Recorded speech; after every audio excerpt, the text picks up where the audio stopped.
Eu não saberia explicar por que essa cena desse episódio específico de Pica-Pau é tão icônica, mas de fato ela é.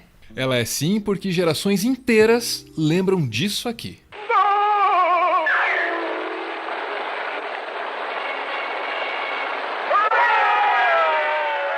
Não sou só eu que acho que esse momento do desenho ficou guardado na memória de muita gente. A Universal Studios parece concordar com essa tese. Porque em 2017, quando o longa-metragem do Pica-Pau estava prestes a estrear, eles fizeram uma ação de marketing nas Cataratas do Iguaçu. A ideia aqui era fazer uma releitura daquela cena. Gostam do Pica-Pau? Hoje cedo em Foz do Iguaçu aconteceu o lançamento do filme Pica-Pau. O cenário escolhido para essa estreia? As Cataratas do Iguaçu. Quem é fã do personagem Pica-Pau deve se lembrar daquela cena clássica em que um guarda-parque desce as Cataratas do Niágara dentro de um barril. Foi por esse motivo que as Cataratas do Iguaçu foram escolhidas como o cenário para o lançamento do filme.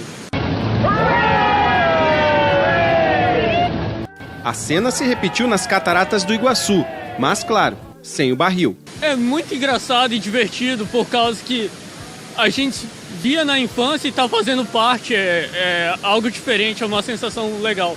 O episódio do Pica-Pau que contém essa cena aí é de 1956. Aqui, o guarda tenta impedir as pessoas de se jogarem das cataratas dentro de barris. Pode fazer pouco sentido para um brasileiro, mas pode acreditar.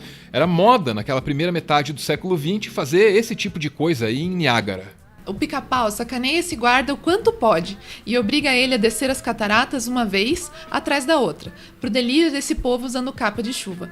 O episódio em que tudo isso acontece se chama Niagara Falls. Vamos às cataratas.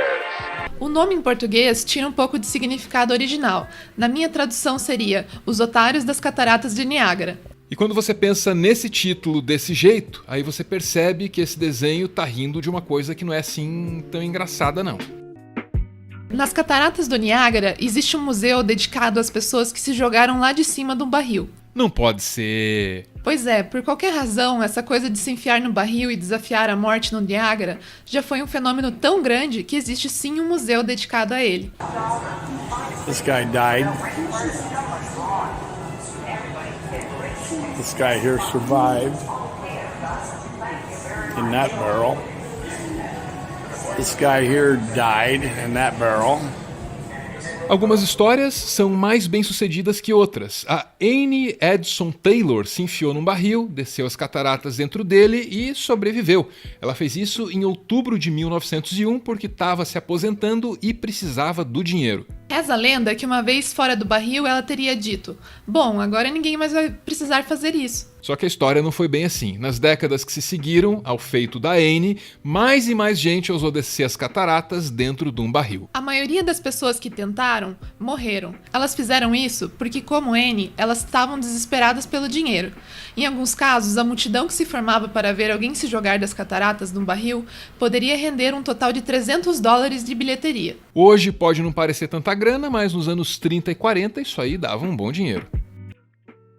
Conheça George. Em julho de 1930, tentando fazer uma grana, ele se enfiou dentro de um barril e se jogou das cataratas do Niágara. O mais curioso na história dele é que o George resolveu fazer isso acompanhado do bichinho de estimação dele, que era uma tartaruga que àquelas alturas já tinha 150 anos de idade. O barril de George não era um barril qualquer. Ele tinha sido pensado para aguentar o tranco. Preparativos também foram feitos para que George tivesse ar suficiente dentro desse negócio aqui.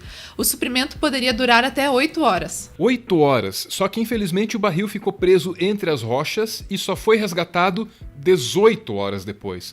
O George sobreviveu à queda, mas morreu sufocado dentro do barril. Já a tartaruguinha dele sobreviveu. Uma reportagem da época mostra como a mídia dos Estados Unidos lidava com esse tipo de coisa. The swift waters are turning the barrel over and over. The current takes it, irresistibly and definitely. There is no turning back. There seems to be a deadly purpose to the swift, sure journey of the doomed man.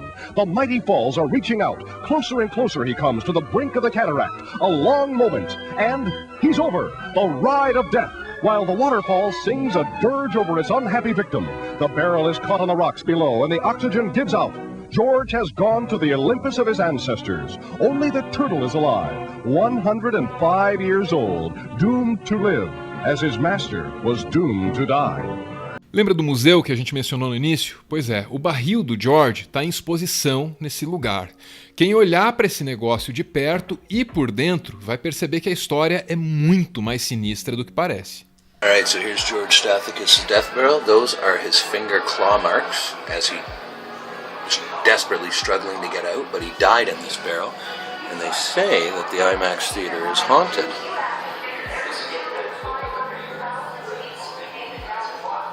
You in here, George?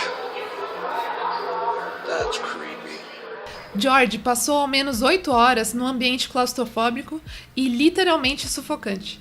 Desesperado e sem saber o que fazer, ele arranhava a superfície do barril, como se isso pudesse ajudá-lo a escapar daqui. George certamente teria preferido morrer na queda, como era bem mais normal. 16 anos depois de morrer, o George foi homenageado pelo Pica-Pau. George é um dos otários do Niágara. Sim, o Pica-Pau pode ser bem cruel.